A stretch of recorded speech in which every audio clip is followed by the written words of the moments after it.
Sure, up and running. There you go. We are live. Hello, my dearest peace lovers and peacemakers. Welcome to another show of Peace Mindedly podcast, where we feature peaceful bridge makers. You know that this is season fourth, and we have a phenomenal program for you lined up to have and to discuss. Okay, so the heart of our discussion today is about God, and it's about how God really addressed women in its holy book. I say it's because in the Islamic tradition, we do not attribute any gender to God. It's not he, it's not she, it's not, we say Lord, but it's not any of those gendered distinctions that we attribute to God. It's it, and it's the Rahman, Rahim, merciful and compassionate. So yes, the one of the one and Quran, of course, is the Muslims' holy book. So in this book, God spoke to, for the first time ever, spoke to human beings directly. It was a direct conversation. what what is significant is that the conversation has been recited by someone who was illiterate. Prophet Muhammad could not write or read. Nevertheless, he was uttering the words and the paragraphs of the time that the revelation was coming into him, and he was reciting, that everyone around him knew that these are not his words, because it cannot be. According to analysis, according to vast studies of the scripture, we know that that holds the truth even today. So we do believe that in the Islamic tradition, that Quran is God's words. And so in this book, God, how he really addressed half of the population and human beings. So how it really addressed women in this amazing book. And for that matter, we have someone who, I'm just gonna go through the credentials, and you're gonna see that we have a perfect, the most important guest for this matter. Celene Ibrahim is a faculty member in the Department of Religious Studies and Philosophy at Groton School. She is a frequent instructor at the Boston Islamic Seminary. She holds a PhD in Arabic and Islamic civilizations from Brandeis University, a Master's of Divinity from Harvard School, and so forth and so on. So Celene spent her time and devoted her time to basically understand what's going on with Quran and with women and so forth. And also she has numerous studies on the same matter. Her new book, Women and Gender in the Quran, is the book that we are going to discuss. I am so honored to have Celene Ibrahim with us. Thank you so much, and it's a pleasure. Assalamu alaikum. Peace be upon you. It's a pleasure to be here. Absolutely. Salam alaikum. Okay, Celine. Yes, as I explained, I'm just going to go a bit personal here, and to answer ask my first question, and see what could be your answer. Okay, so it was Sunday morning. We were at the breakfast table with my family. So my 10-year-old daughter, who claims herself to be a feminist, and my psychiatrist husband, who is a feminist, and it was my dad and my mom. My dad is just this gigantic patriarchal figure in our family. Anyway, so I explained that yes, this is what I'm going to do. I'm so excited about the book. I am fascinated, and I'm going to talk with this amazing author. And my husband asked, okay, so are you going to ask her about ways in which women have been discussed in the book as half men? And he started explaining that yes, in the in shahada, in witnessing, it is in Quran that 2 women are equivalent to 1 man. And my daughter started saying, this is not right. I mean, this is Islam, and how you are addressing this, and how you are talking about that, and so forth and so on. So honestly, I'm just curious to know in what way God put, in this kind of circumstances, put 2 women equivalent, a shahada or witness of 2 women equivalent to a man. So why a woman is half man in these circumstances? Bismillah ar-Rahman ar-Rahim. I ask God's wisdom and God's mercy, the compassionate, in this response.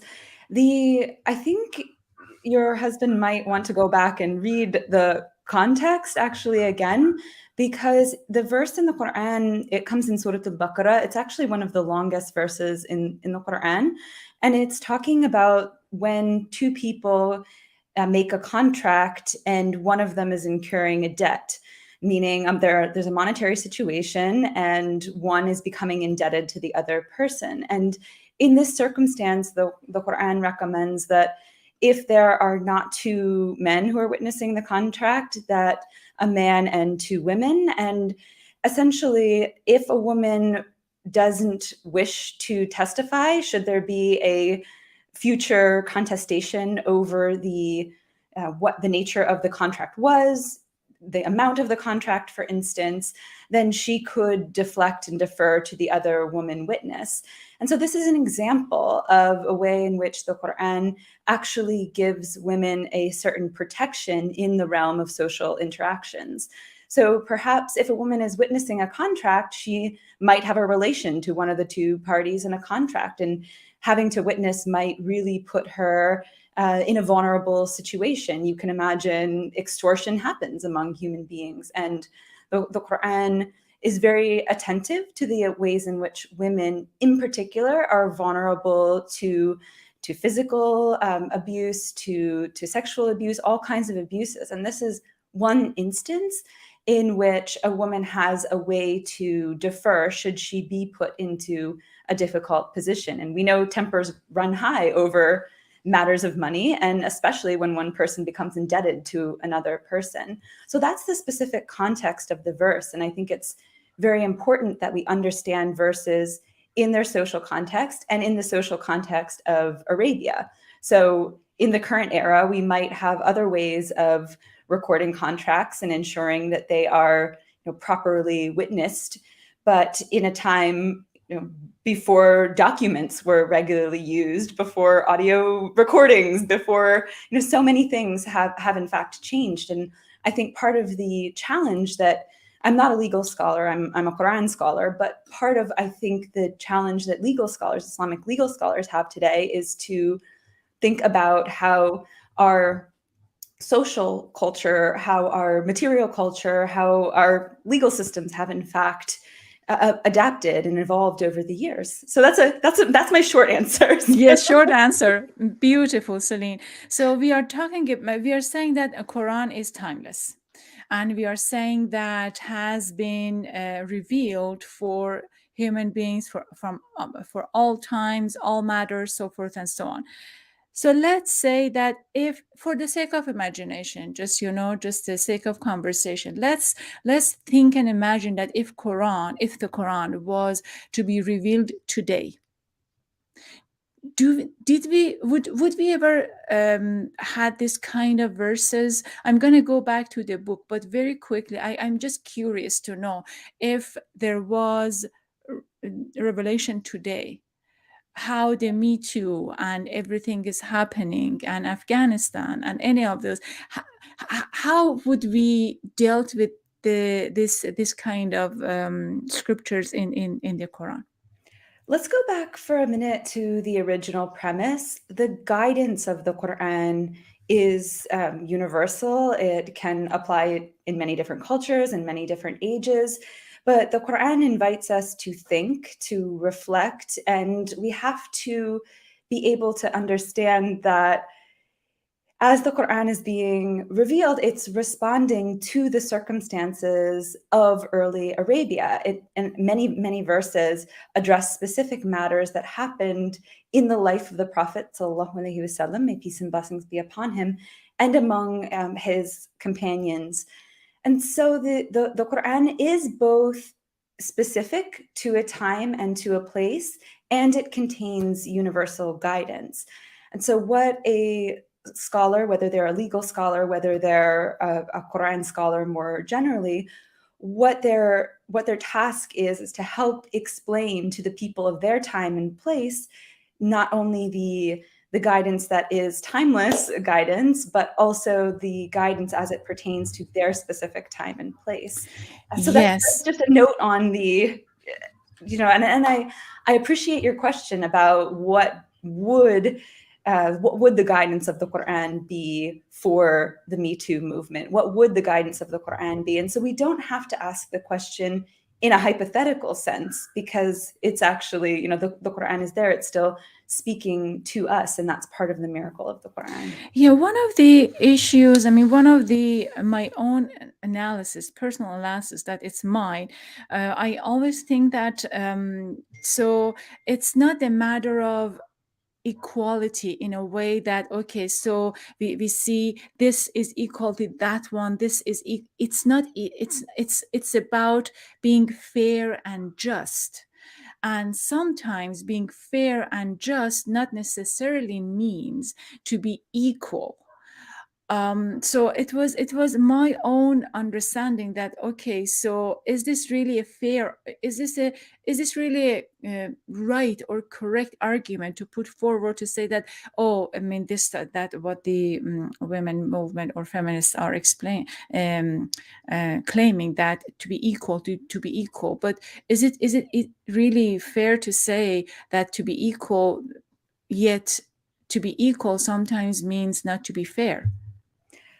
So part of wisdom is knowing how to put things in their proper categories, right? So human beings as a general species, we share that common category. Now, we can't ignore the fact that we have different biological functions with regard to reproduction. We're not the same. We are not physically structured the same in this very important way. And so some of the dynamics around rules that the Quran has that pertain to women in a specific way, or that pertain to men in a specific way, actually have to do with this reproductive function. And so I think it's important that we recognize something like political rights. We can very easily say that these should be universal, but then we also have to think, I need certain protections because of my function in society. The reproductive function, the way my body is, in fact, very different from the category of human beings that are male or are. Absolutely. And this is I like the way our discussion goes, because the good segue is about, some of the protective measures that some of the scholars have taken to stay away from the word feminist. And I think in a way you are doing the same thing. You say feminine center. Instead of feminists, Barlas or Vadud, Asma Barlas and Amina Vadud, they are also try to stay away from these political terms. So I wonder, is there any particular reason for that? Any particular reason?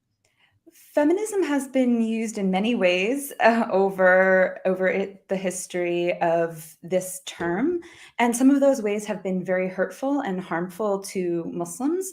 Feminism often gets co-opted into an imperialist legacy and is used by white women or white Western women or affluent women to institute harmful policies that actually are not in the interest of maybe poor women or women from the global South, for instance. And so the term itself, I use it sometimes and I appreciate it. And I think that women must absolutely form networks, must advocate for their political rights, etc. I just want us to have a little caveat, especially when we come at the discussion from a Muslim context, to understand that in some contexts, the ways in which feminism is used can actually harm harm Muslims. Yes, can actually harm women in general. So on that specific matters, the ways that the ways that I understood you address women in your book. I mean, it's your studies that you've considered to address women in your book is basically show and argue that in the Quran, women are judged by the moral choices that they are making, and not necessarily, and that may really not consider or reconsider their gender distinction. And Yeah, this to is a me, very important point. And so I just yes. wanted to make it clear for your listeners who might not be that conversant in the Quran. So the Quran mostly addresses, "O human beings, O believers, O Muslims." And in that address, there's a moral outline for how to live an upright, honest life, and one that fulfills the human purpose. And that has no regard for whether you identify as a woman or a man. And so this premise is the core of Islam. And when we get into the social sphere, which has to do with being a child or being a parent, or in this sphere of reproduction, that's when we get to very specific rules that deal with the sexual nature of the human being. But most of the rules that pertain to morality are actually completely universal.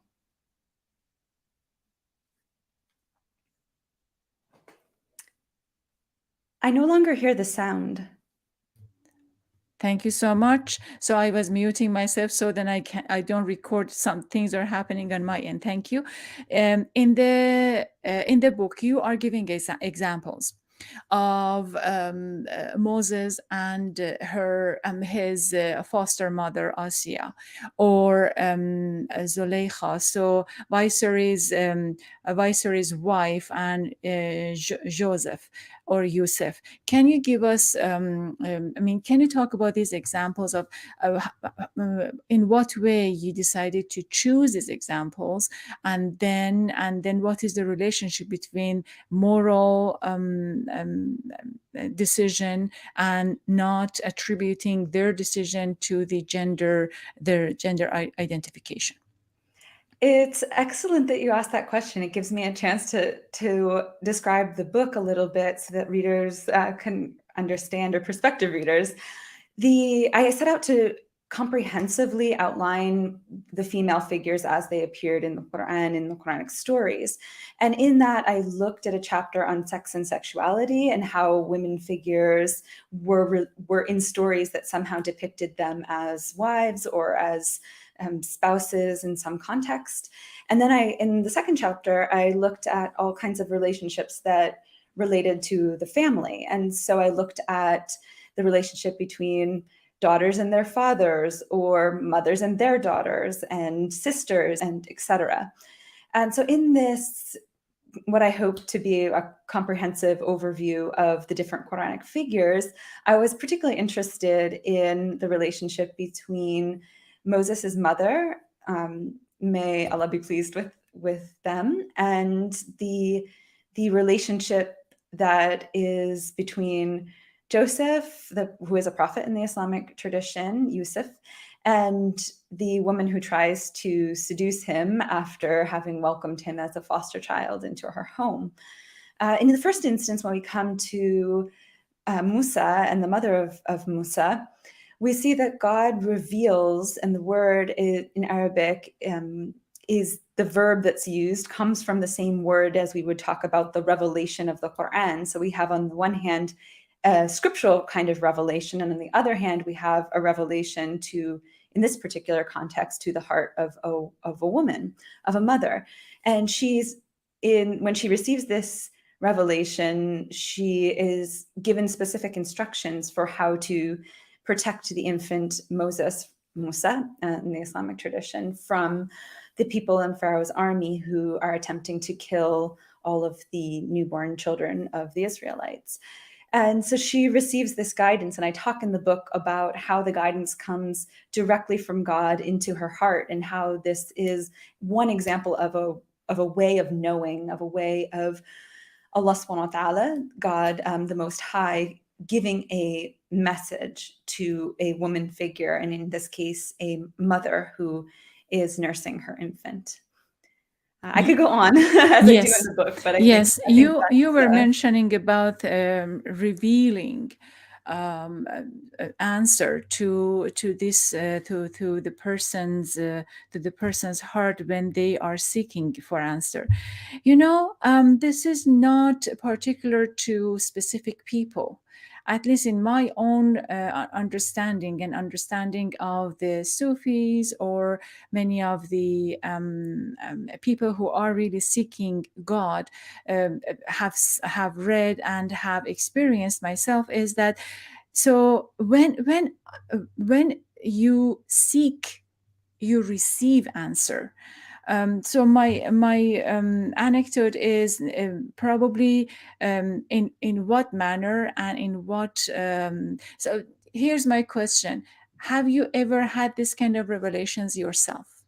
there's a lot of that's a beautiful question, and I wanted to also address the ones that came a little bit before and say that the one of the names of God in the Islamic tradition is Al-Mujib, which is the responder, and the Quran says that God, and this is God's own voice in the Quran, explains that God is the responder to the supplication of people, and that's a promise, and so we receive all kinds of, there's lots of ways to supplicate, and there's lots of ways in which we receive answers. And I feel like in my own personal life that's one of the things that keeps me very strongly grounded. And thankfully that I do feel that voice of guidance, and it can come in many different ways. And sometimes it does feel like an inspiration to the heart to do a certain thing, or be a certain place, or say a certain thing.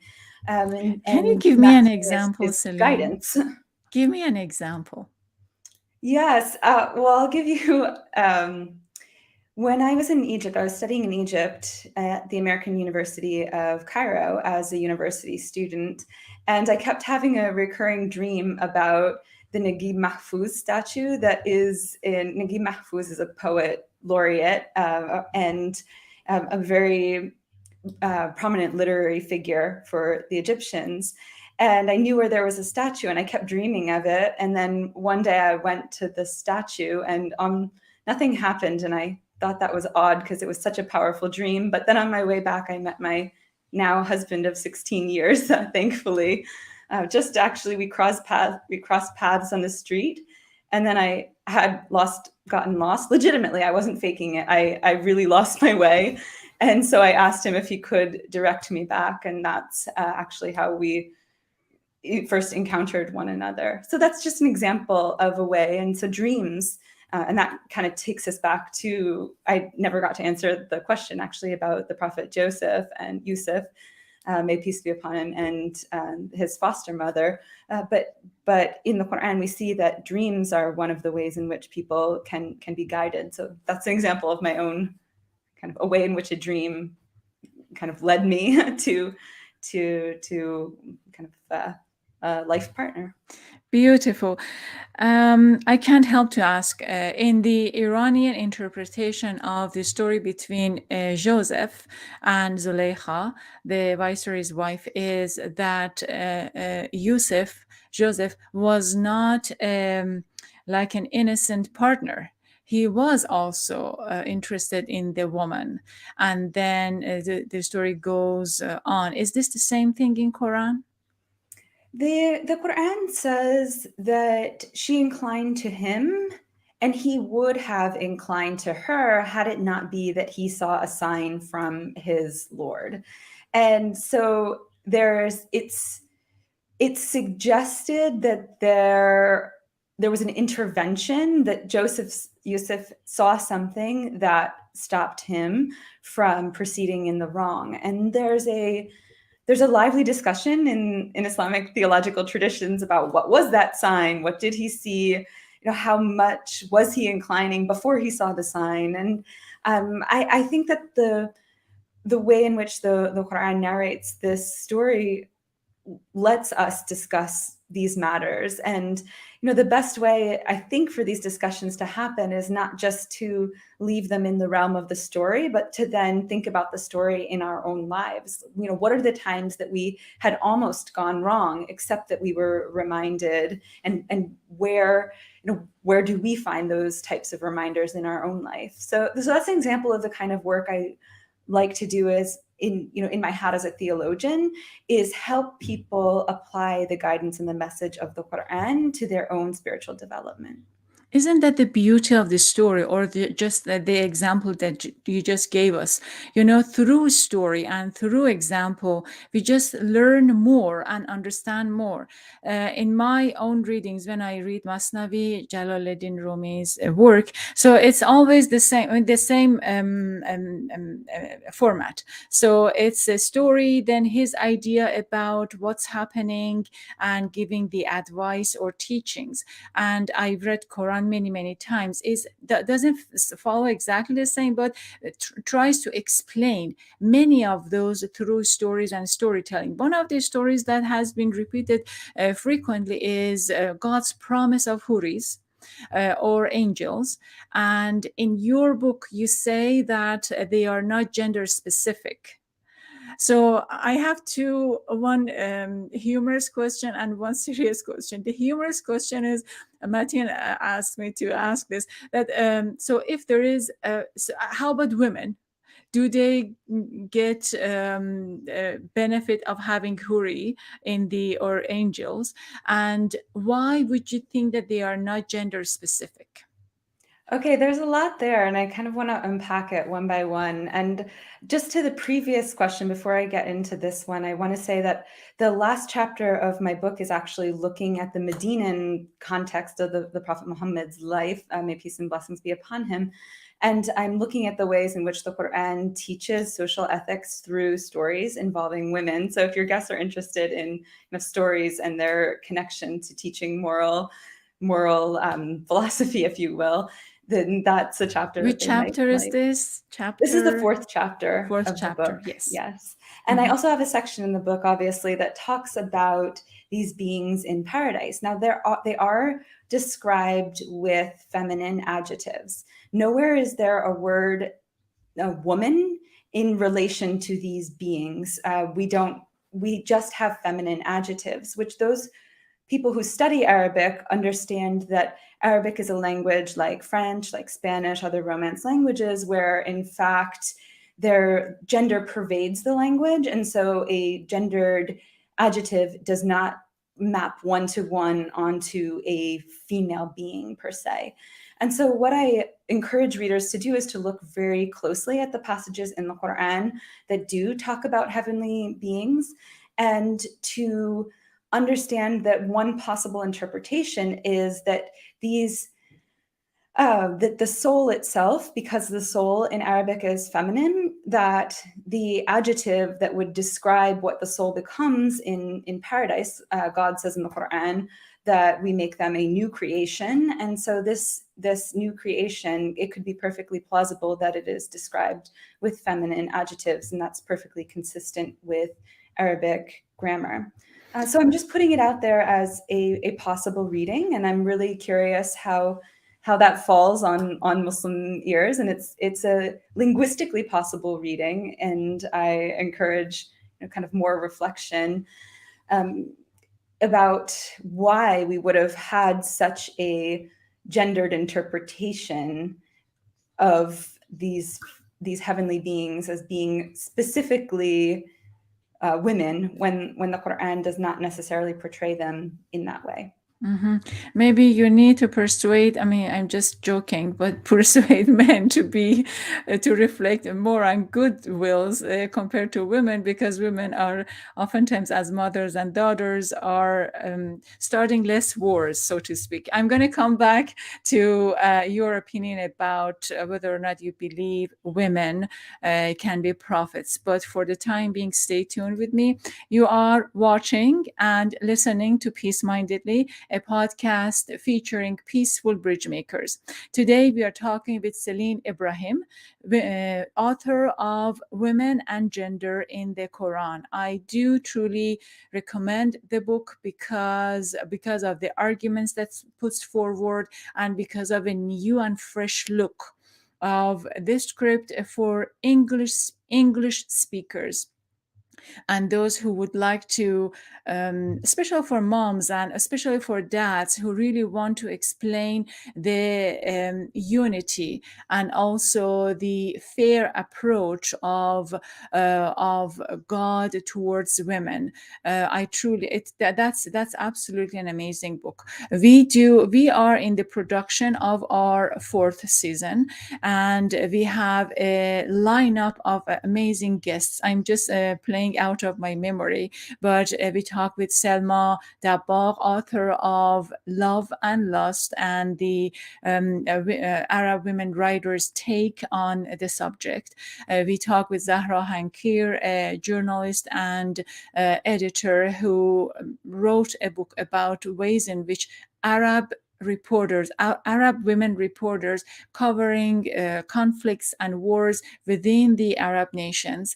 And we do have a conversation with Sondra Jha, professor of journalism and communication at Seattle University, who's written a book that I'm going to recommend to my brother, How to Raise a Feminist Son.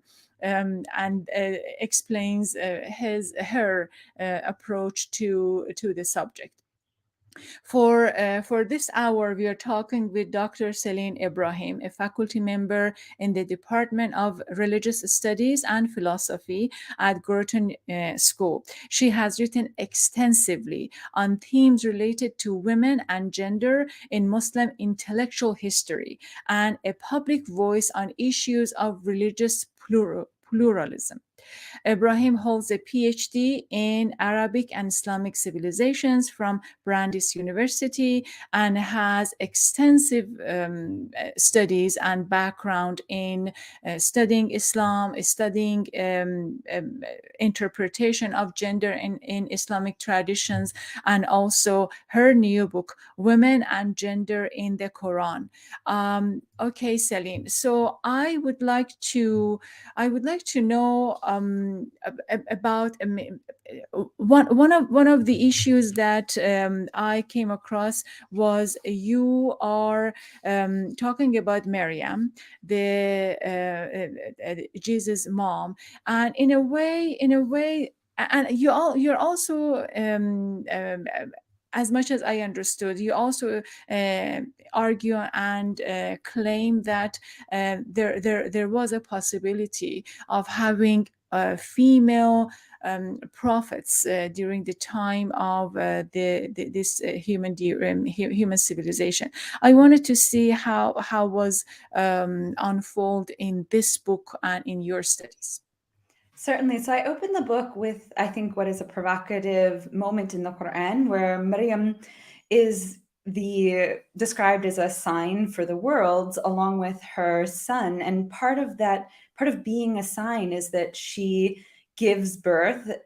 Her body physically reveals, if you will, the kalimatullah, which is an epithet for Jesus in the Qur'an and in the Islamic tradition more broadly. So sometimes we find in academic literatures, at least, an interesting connection between the way in which, for instance, the Prophet Muhammad, may peace and blessings be upon him, is the bearer of the revelation of the Quran. In some ways, Maryam, her labor is to bring into the world this kalimat Allah, and kalimat means literally word. So there's an interesting theological parallel between a bringing of scripture and then the bringing of this human being who is a sign. And of course, we know, those of us who speak Arabic, that ayat is in fact both a verse as well as it is a phenomenological sign, something in the universe, for instance, that reminds us of the nature of God, of the divine. So we see this connection in a very provocative way between the capacity of the womb, and in this case of Maryam, to deliver a message regarding, for humanity. So that's one aspect of Maryam that's fascinating. Of course, she's the only woman mentioned by her first name in the Qur'an, and the Qur'an talks about her as being a woman who is unique and set apart in all the worlds. One of the ways she is that is, of course, being in the Islamic account the single mother of Jesus. And another way is that she is, in fact, the only woman mentioned by her first name in the Quran. Mm-hmm. The only woman is mentioned by her first name in the Quran. So I'm wondering if we ought to draw a positive perspective of God's view on women. What would be those perspectives? Yes, I think I should actually answer better your question as well about women prophets, and is that a possibility?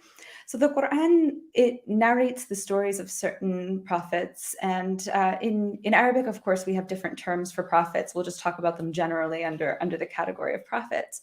But there's a verse in the Quran that says there's some that God has told us about in the Quran, and many others that God hasn't. And there's another verse that talks about that prophets are what in Arabic is called rijal. And rijal is a very common word that is used to talk about male human beings, men, essentially. But rijal also in its kind of deeper meanings in Arabic, and beyond the simplistic level, actually can also just mean human being generally. And so the verse in the Quran, those who restrict the meaning of rijal to mean men specifically, then for those people, there can be no women prophets because that is exclusive.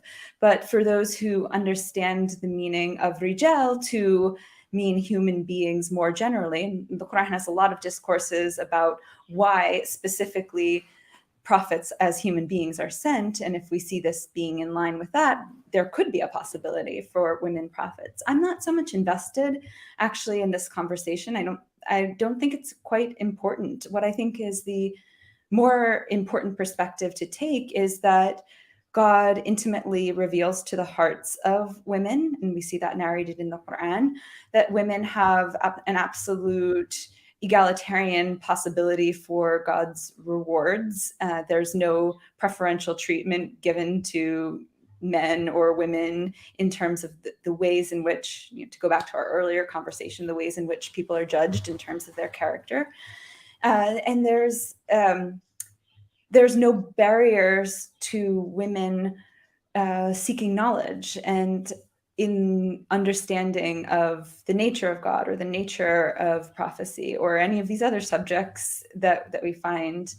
So those are, to me, what's the important question. Very, very important question. So very quickly, I'm going to quickly comment about Rajal and Rajul you just mentioned, and ask the follow-up questions and ask a question about the book.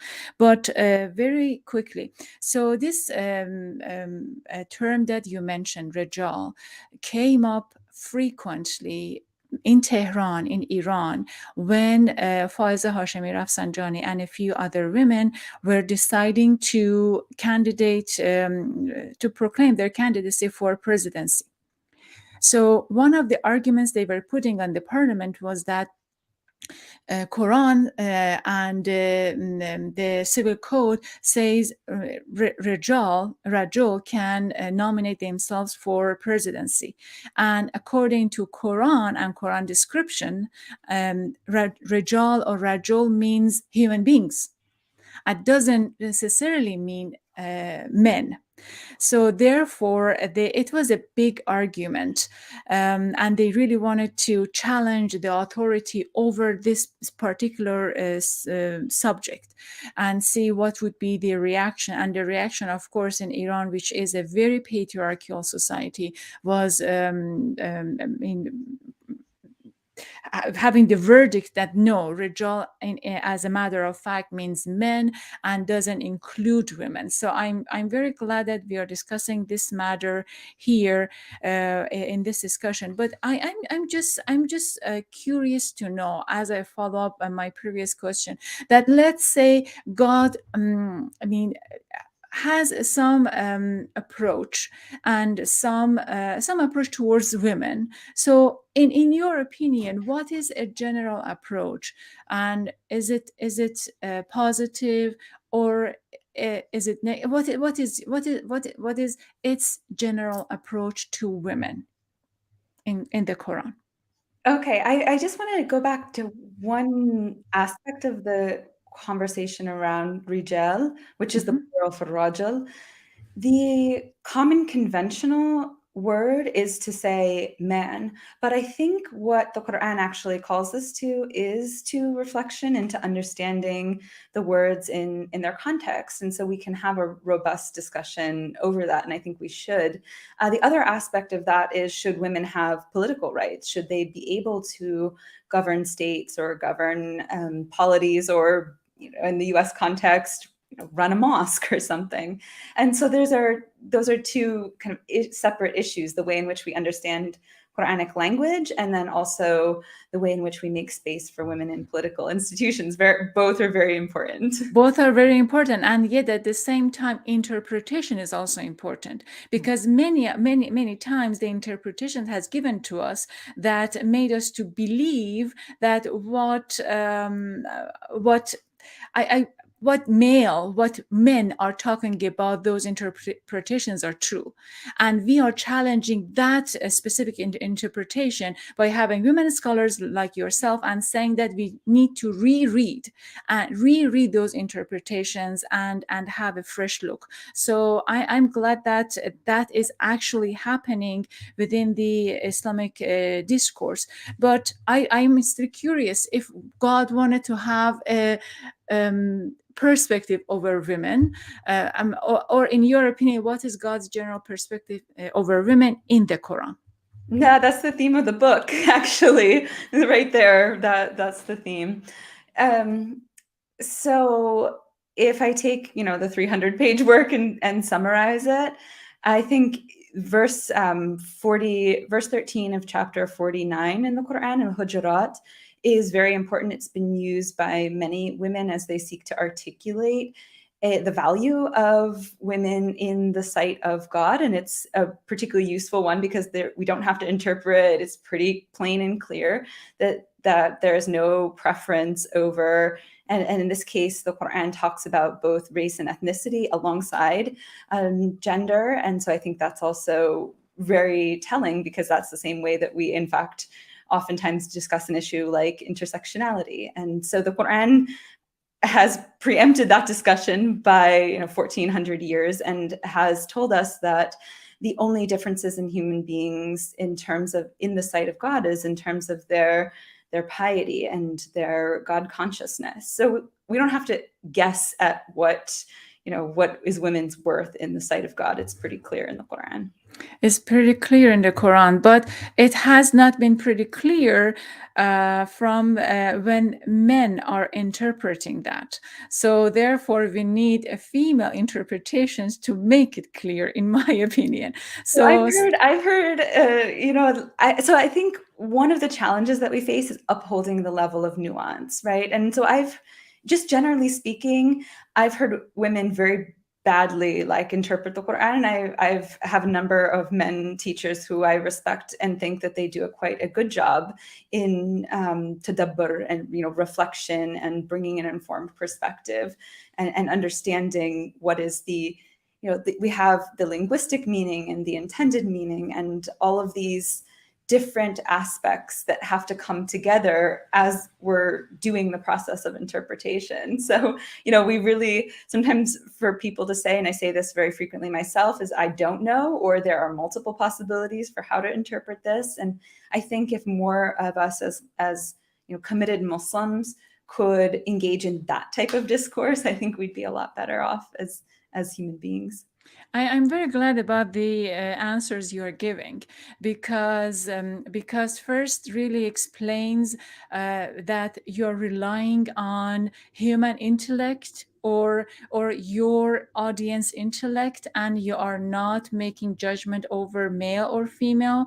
And the other one is, as my understanding over the text or over um, um, um, um, my are some of the people who are not very not holding a torch of feminist or being against men, is to just really truly understand that yes, this is a discussion about human beings, and it's not any preferences, although we just want to say that the interpretations are in a ways in which that we must include women as intellectual human beings, so then to be fair in our discussion about the same subject. Please stay put with me. You are watching and listening Peace Mindedly podcast featuring peaceful bridge makers.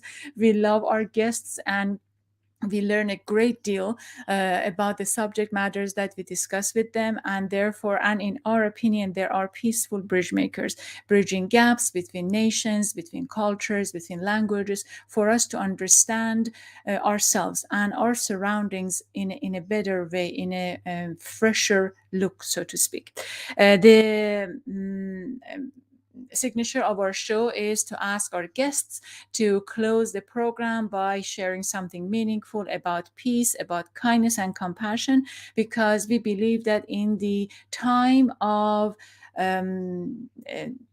chaos and disaster and something, the issues that we're dealing with in the pandemic, perhaps kindness and compassion is one of the most important ways that we can help us to go through these difficult times. So I'm asking our guests to share anything you would like to, about peace, about kindness and compassion, other than reading the book. Women and Gender in the Quran is something that we should consider very seriously. But other than that, Celene, what is your take on peace, kindness, and compassion? I'm going to go to a story in the Qur'an that talks about the Queen of Sheba, who is known in popular Muslim culture as Bilqis. And in this story, she receives a letter from then King Solomon, who's also a prophet in the Islamic tradition, calling her to Islam. And the letter ostensibly is also a military threat that if she does not come to Islam, then King Solomon will come and invade her territory. And it's a fascinating story, and I talk about it at length at the book. But I think the one reaction, and this goes to the fact that here we have in the Quran a female who is a queen and a political leader, and she asks her people what she should do about the letter, and her advisors tell her definitely go to war, and they kind of encourage her to take that path, and instead she takes the path of peaceful diplomacy. And so I think the ultimate peacemaker in the Quran, if we were to look at the archetype of a peacemaker, is in fact the Queen of Sheba. So that's just a thought, this wonderful example of a woman ruler. And then I just want to add something for your guests, that oftentimes we could focus on peace in the peace between nations or peace in the family, but I think it's also important to keep sight of that aspect of peace within the self. And so a soul at peace, a soul at rest, is one that has realized its true human nature. And one of the ways we do that as Muslims is by contemplating the Quran. Absolutely. And inshallah, keeping peace within is very important. Thank you very much, Celene. Celene is the author of Women and Gender in the Quran, and scholar, author, and theologian. It was a pleasure talking with you, and God bless. Thank you. Khuda Hafiz. Assalamu alaikum.